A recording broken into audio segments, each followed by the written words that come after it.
പരിസ്ഥിതി പയ്യോളിയുടെ ആഭിമുഖ്യത്തിൽ കൊളാവി പാലം മിനി ഗോവ പരിസരം ശുചീകരിച്ചു. കോർഡിനേറ്റർ വടക്കണ്ടി നാരായണൻ അധ്യക്ഷനായിരുന്നു.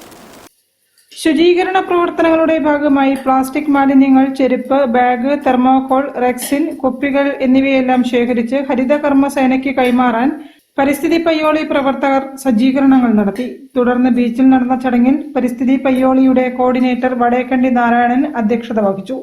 പ്രദീപ് കണിയാറയ്ക്കൽ തണ്ണീർത്തടങ്ങളുടെ പ്രാധാന്യത്തെക്കുറിച്ച് പ്രഭാഷണം നടത്തുകയും കവിത ചൊല്ലുകയും ചെയ്തു.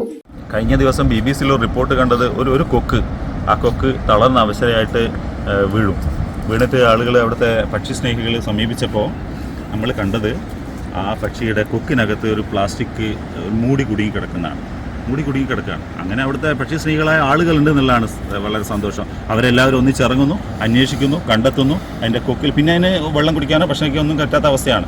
അങ്ങനെ ആ കൊക്കിൽ നിന്ന് ആ പ്ലാസ്റ്റിക് മൂടി നീക്കം ചെയ്യുകയും അതിനെ രക്ഷപ്പെടുത്തുകയും ചെയ്യുന്നു. T K Kannan, Gangadharan Anikkad, KT Rajeevan, Kolavi Rajan തുടങ്ങിയവർ സംസാരിച്ചു. ചടങ്ങിൽ പങ്കെടുത്ത എല്ലാവർക്കും പച്ചക്കറി വിത്തുകൾ വിതരണം ചെയ്തു.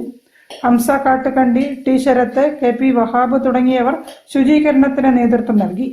ഇനിയും നിശ്ചിത ഇടവേളകളിൽ ഈ പ്രദേശം ശുചീകരിക്കാനാണ് സംഘടനയുടെ ആലോചന. News bureau, Koyilandy. രാമനാട്ടുകര പരിഹാരപുരം സുബ്രഹ്മണ്യ